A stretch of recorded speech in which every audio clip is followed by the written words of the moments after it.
सच्चाई का उपहार। बच्चों को सही दिशा दिखाने वाली मनोरंजक एवं ज्ञानवर्धक कहानी।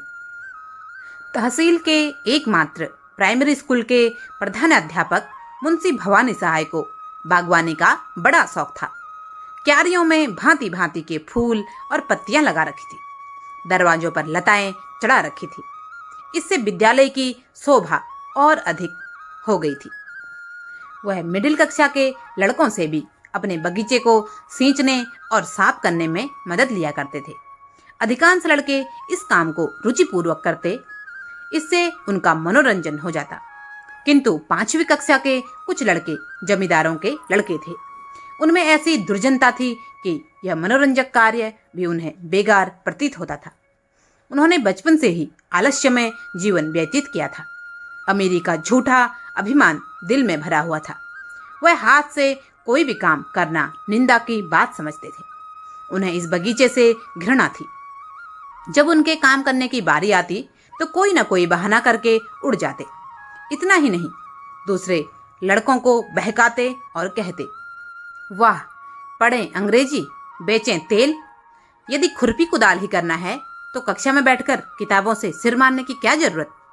यहाँ पढ़ने के लिए आते हैं, कोई मजूरी करने नहीं आते। मुंशी जी इस अवज्ञा और उदंडता के लिए उन्हें कभी कभी दंड दे देते थे। इससे उनका द्वेष और भी बढ़ता था। अंत में यहाँ तक नौबत आ पहुंची कि एक दिन उन लड़कों ने सलाह करके उस पुष्प वाटिका को विध्वंस करने का निश्चय किया।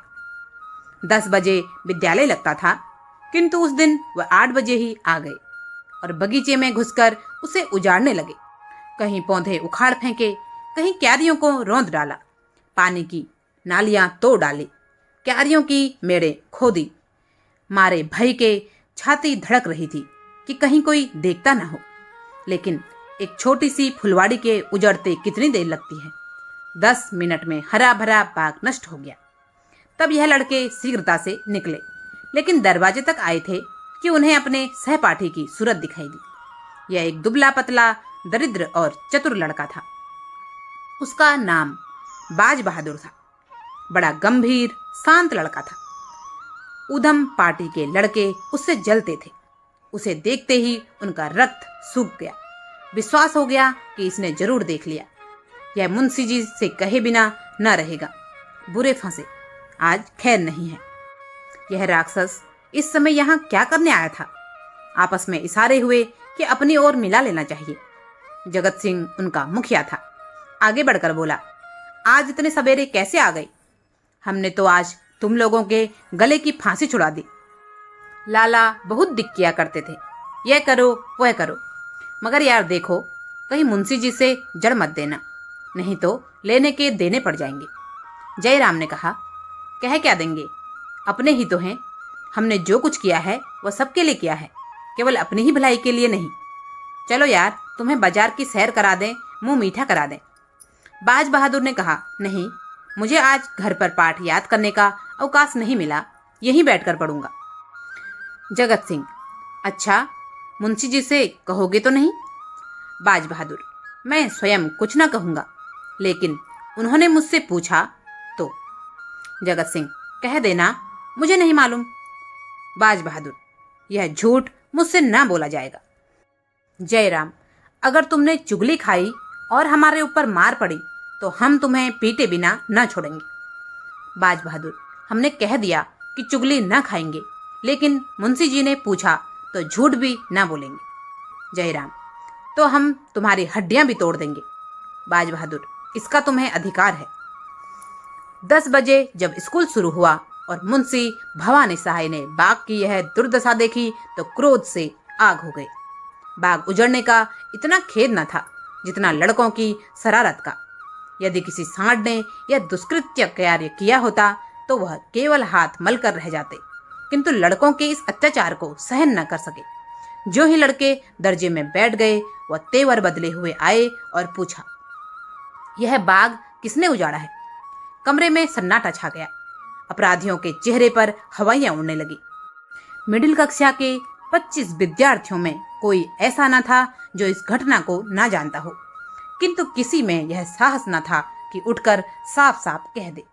सब के सब सिर झुकाए मौन धारण किए बैठे थे। मुंशी जी का क्रोध और भी प्रचंड हुआ। चिल्लाकर बोले, मुझे विश्वास है कि यह तुम्ही लोगों में से किसी की शरारत है। जिसे मालूम हो स्पष्ट कह दे, नहीं तो मैं एक सिरे से पीटना शुरू करूंगा, फिर कोई यह न कहे कि हम निरपराध मारे गए। एक लड़का भी न बोला। वही सन्नाटा। मुंशी जी, देवी प्रसाद, तुम जानते हो? देवी प्रसाद, जी नहीं, मुझे कुछ नहीं मालूम। शिवदत्त, तुम जानते हो? जी नहीं, मुझे कुछ नहीं मालूम। बाज बहादुर, तुम कभी झूठ नहीं बोलते, तुम्हें मालूम है? बाज बहादुर खड़ा हो गया। उसके मुखमंडल पर वीरत्व का प्रकाश था, नेत्रों में साहस झलक रहा था। बोला, जी हाँ। मुंशी जी ने कहा, शाबाश।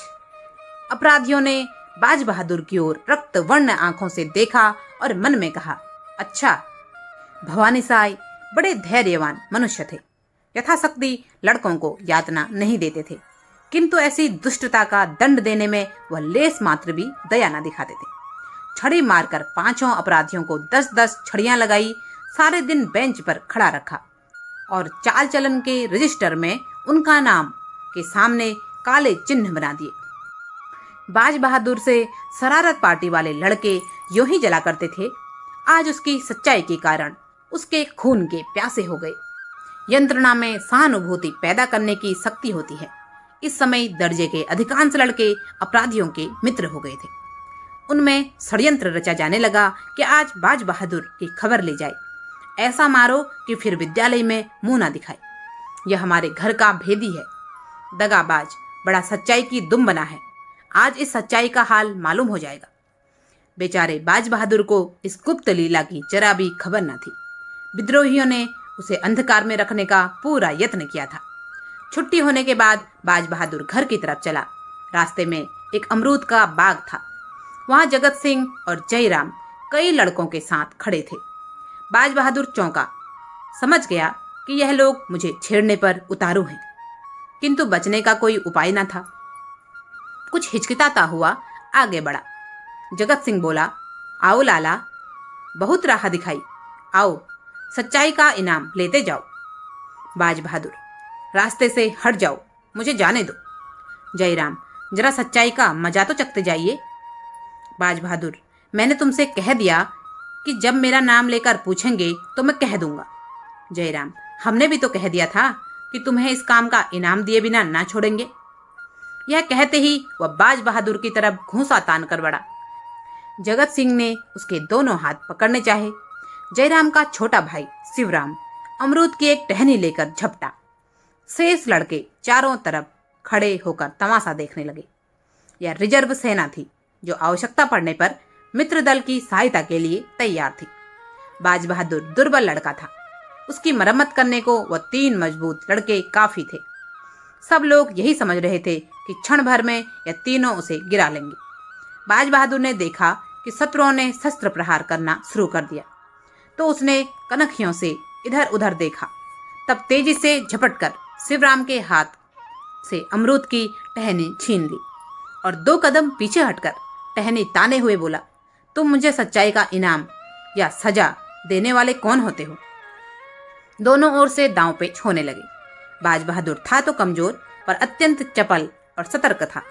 उन पर सत्य का विश्वास हृदय को और भी बलवान बनाए हुए था। सत्य चाहे सिर कटा ले, लेकिन कदम पीछे नहीं हटाता। कई मिनट तक बाज बहादुर उछल उछल कर वार करता और हटाता रहा, लेकिन अमरूद की टहनी कहाँ तक थाम सकती। जरा देर में उसकी धज्जियां उड़ गई। जब तक उसके हाथ में वह हरी तलवार रही, कोई उसके निकट आने की हिम्मत न करता था। निहत्था होने पर भी वह ठोकरों और घूंसों से जवाब देता रहा, मगर अंत में अधिक संख्या ने विजय पाई। बाज बहादुर की पसली में जयराम का एक ऐसा घूसा पड़ा कि वह बेदम होकर गिर पड़ा।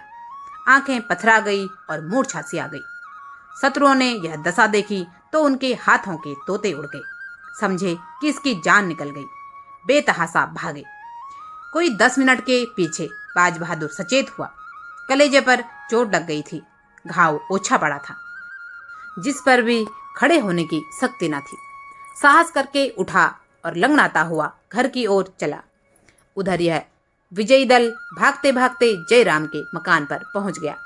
रास्ते में ही सारा दल तितर बितर हो गया। कोई इधर से निकल भागा, कोई उधर से। कठिन समस्या आ पड़ी। जयराम के घर तक केवल 3 सुदृढ़ लड़के पहुंचे। वहां पहुंचकर उनकी जान में जान आई। जयराम, कहीं मर ना गया हो। मेरा घूंसा खूब बैठ गया था। जगत सिंह, तुम्हें पसली में नहीं मारना चाहिए था। अगर तिल्ली फट गई होगी तो न बचेगा। जयराम, यार मैंने जान के थोड़ी ही मारा, संयोग ही था। अब बताओ क्या किया जाए। जगत सिंह, करना क्या है, चुपचाप बैठे रहो। जयराम, कहीं मैं अकेला तो न फंसूंगा। जगत सिंह, अकेले कौन फंसेगा, सबके सब साथ चलेंगे। जयराम, अगर बाज बहादुर मरा नहीं है तो उठकर सीधे मुंशी जी के पास जाएगा। जगत सिंह, और मुंशी जी कल हम लोगों की खाल अवश्य उधेड़ेंगे। जयराम, इसलिए मेरा सलाह है कि कल कक्षा में जाओ ही नहीं। नाम कटा के दूसरी जगह चलें, नहीं तो बीमारी का बहाना करके बैठे रहें। महीने 2 महीने के बाद जब मामला ठंडा पड़ जाएगा तो देखा जाएगा। शिवराम, और जो परीक्षा होने वाली है। जयराम, ओहो, इसका तो ख्याल ही ना था। 1 ही महीना तो और रह गया है। जगत सिंह, तुम्हें आपकी जरूर वजीफा मिलता। जयराम, हाँ मैंने बहुत परिश्रम किया था। तो फिर? जगत सिंह, कुछ नहीं, तरक्की तो हो ही जाएगी, वजीफे से हाथ धोना पड़ेगा। जयराम, बाज बहादुर के हाथ लग जाएगा। जगत सिंह, बहुत अच्छा होगा, बेचारे ने मार भी तो खाई है। दूसरे दिन विद्यालय लगा। जगत सिंह, जयराम और शिवराम तीनों गायब थे। वली मोहम्मद पैर में पट्टी बांध आया था, लेकिन भय के मारे बुरा हाल था। कल के दर्शक गण भी थरथरा रहे थे कि कहीं हम लोग गेहूं के साथ घुन की तरह पिस न जाएं। बाज बहादुर नियमानुसार अपने काम में लगा हुआ था। ऐसा मालूम होता था कि मानो उसे कल की बातें याद ही नहीं हैं। किसी से उसकी चर्चा न की। हाँ, आज वह अपने स्वभाव के प्रतिकूल कुछ प्रसन्नचित देख पड़ता है। विशेषतः कल के योद्धाओं से वह अधिक हिला मिला हुआ था। वह चाहता था कि यह लोग मेरी ओर से निसंग हो जाए। रात भर की विवेचना के पश्चात उसने यही निश्चय किया था, और आज जब संध्या समय वह घर चला तो उसे अपनी उदारता का फल मिल चुका था। उसके शत्रु लज्जित थे और उसकी प्रशंसा करते थे। मगर यह तीनों अपराधी दूसरे दिन भी न आए। तीसरे दिन भी उनका कोई पता न था। वो घर से पाठशाला को चलते, लेकिन देहात की तरफ निकल जाते। वहां दिन भर किसी वृक्ष के नीचे बैठे रहते अथवा गुल्ली डंडे खेलते। शाम को घर चले आते। उन्होंने यह पता लगा लिया था कि उनके अन्य सभी साथी पाठशाला आते हैं और मुंशी जी उनसे कुछ नहीं बोलते, किंतु चित्त से शंका दूर न होती थी। बाज बहादुर ने जरूर कहा होगा, हम लोगों के जाने की देर है। गए और बेभाव की पड़ी। यही सोचकर विद्यालय आने का साहस न कर सकते थे। चौथे दिन प्रातःकाल तीनों अपराधी बैठे सोच रहे थे कि आज किधर चलना चाहिए। इतने में बाज बहादुर आता हुआ दिखाई दिया। इन लोगों को आश्चर्य तो हुआ, परंतु उसे अपने द्वार पर आते देखकर कुछ आशा बंध गई। यह लोग अभी बोलने भी न पाए थे कि बाज बहादुर ने कहा, क्यों मिस्टर, तुम लोग पढ़ने क्यों नहीं आते? 3 दिन से गैर हाजिरी हो रही है। जगत सिंह, विद्यालय क्या जाएं, जान भारी पड़ी है। मुंशी जी एक हड्डी भी तो न छोड़ेंगे। बाज बहादुर, क्यों, बलीम मोहम्मद, दुर्गा सभी तो आते हैं। मुंशी जी ने किसी से भी कुछ कहा? जयराम, तुमने उन लोगों को छोड़ दिया होगा, लेकिन हमें भला तुम क्यों छोड़ने लगे? तुमने एक एक की 3-3 जोड़ी होगी। बाज बहादुर, आज कक्षा में चलकर इसकी परीक्षा ही कर लो। जगत सिंह, यह झांसे रहने दीजिए, हमें पिटवाने की चाल है। बाज बहादुर, तो मैं कहीं भागा तो नहीं जाता? उस दिन सच्चाई की सजा दी थी, आज झूठ का इनाम देना। जयराम, सच कहते हो, तुमने शिकायत नहीं की। बाज बहादुर, शिकायत की कौन बात थी? तुमने मुझे मारा, मैंने तुम्हें मारा। अगर तुम्हारा घूंसा न पड़ता तो मैं तुम लोगों को रण क्षेत्र से भगाकर दम लेता। आपस के झगड़ों की शिकायत करना मेरी आदत नहीं है।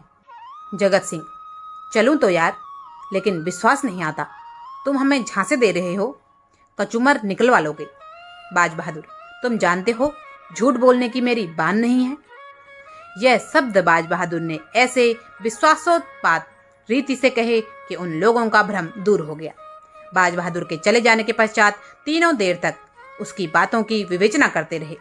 अंत में यही निश्चय हुआ कि आज चलना चाहिए। ठीक 10 बजे तीनों मित्र विद्यालय पहुंच गए, किंतु चित्त में आशंकित थे। चेहरे का रंग उड़ा हुआ था। मुंशी जी कमरे में आए। लड़कों ने खड़े होकर उनका स्वागत किया। उन्होंने तीनों की ओर तीव्र दृष्टि से देखकर केवल इतना कहा, तुम लोग 3 दिन से गैर हाजिर हो। देखो, दर्जे में जो इम्तिहानी सवाल हुए हैं उन्हें नकल कर लो। फिर पढ़ाने में मग्न हो गए। जब पानी पीने के लिए लड़कों को आधे घंटे का अवकाश मिला तो तीनों मित्र और उनके सहयोगी जमा होकर बातें करने लगे। जयराम, हम तो जान पर खेलकर विद्यालय आए थे, मगर बाज बहादुर है बात का धनी।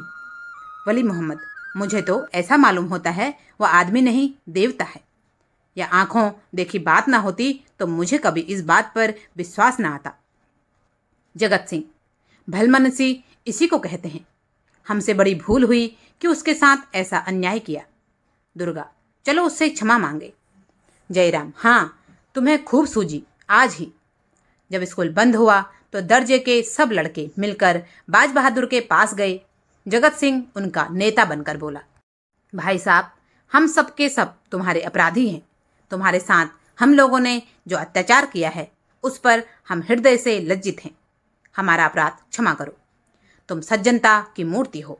हम लोग उज्जड, गंवार और मूर्ख हैं। हमें क्षमा प्रदान करो।